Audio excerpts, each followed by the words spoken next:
মানে বিভিন্ন পৰ্যায়ত অৰ্থাৎ অনুপম য়েইনে পৰামৰ্শ দিয়া ধৰণে উন্নত পৰ্যায়লৈ নিবৰ কাৰণে আমি সকলোৱে প্ৰচেষ্টা হাতত ল'ব লাগে। এইটো আমাৰ আইডেণ্টিটি, ডুমছাৰ আইডেণ্টিটি এইটোৱেই।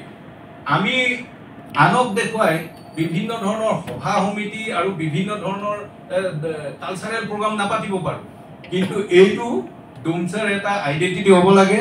লিলচাং ভৱিষ্যতেও আমি আগন্তুক যিখিনি দায়িত্ব ল'ব তেওঁলোকক মই আহ্বান জনাইছোঁ।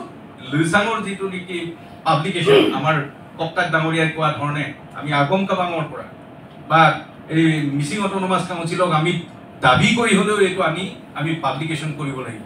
গতিকে এইখিনিকে ক'লোঁ।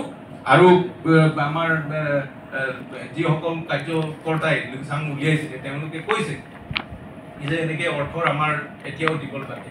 মোৰ ফালৰ পৰাও কিবা এটা মই অনুদান আগবঢ়াম, এইটো অৰ্থৰ ফালৰ পৰা মোৰ দিব লগা আছেই। মই আচলতে লাগিবহে পৰা নাই বিভিন্ন ব্যক্তিগত সমস্যাৰ কাৰণে। সেই গতিকে মই এইখিনিও মই সহায় কৰিম। ইয়াকে কৈ মই সভাপতি যিটো বক্তব্য সেইটো সামৰিছোঁ। আৰু এতিয়া কিবা শলাগৰ শৰাই সেইটো দিবৰ কাৰণে কিবা থাকি গ'ল নেকি? কাৰ্যসূচী মতে শলাগৰ শৰাই আছে আৰু গৰম বেছি হোৱাৰ কাৰণে মই সোনকালে কৰিবলৈ মই আহ্বান জনাইছোঁ।